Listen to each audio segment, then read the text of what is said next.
Hi friends, Deepika Yadav సారథ్యంలో తొలి అందుల ప్రపంచ కప్ T20 ట్రోఫీని గెలిచిన భారత్ ఆంధ్ర కర్ణాటక సరిహద్దుల్లోని తంబాలహట్టి తండాలో జన్మించిన దీపికా యాదవ్ తనకి ఇద్దరు తమ్ముళ్ళు ఉన్నారు.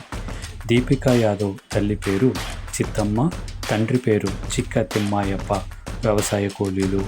ఒక పూట భోజనం దొరకడం చాలా కష్టం. తన చిన్నప్పుడు జనం విసిరేసిన కుళ్ళిన పండ్లలో చెడు భాగాన్ని తీసేసి తినేవాళ్ళు దీపికా యాదవ్ వారి కుటుంబ సభ్యులు.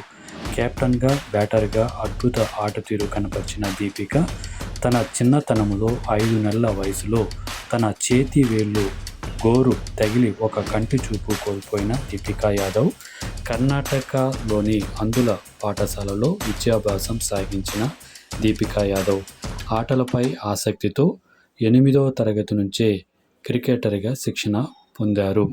పాఠశాల దశ నుంచే ఆటల్లో మెలకువలు నేర్చుకున్న దీపిక తన మొదటి సెంచరీ 10వ తరగతిలో ఉన్నప్పుడు రాష్ట్ర స్థాయి పోటీల్లో సెంచరీ చేశారు.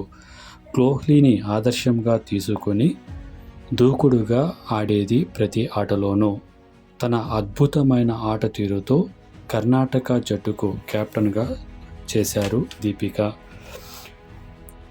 వరల్డ్ కప్ గెలిచాక ముంబైలోని ఆదాయ పన్ను శాఖ కార్యాలయంలో ఉద్యోగం రావడం జరిగింది దీపికా గారికి.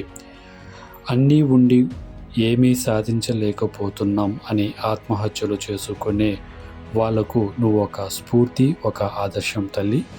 అంగవైకల్యం అంటే కేవలం ఒక అవయవం లేకపోవడమే తప్ప ప్రతిభ ఆగిపోవడం కాదని ప్రపంచానికి నువ్వు మీ సత్తాన్ని చూపించావు తల్లి. Hats off. మిమ్మల్ని ఆదర్శంగా తీసుకొని యువత ముందుకెళ్లాలని కోరుకుంటున్నాం.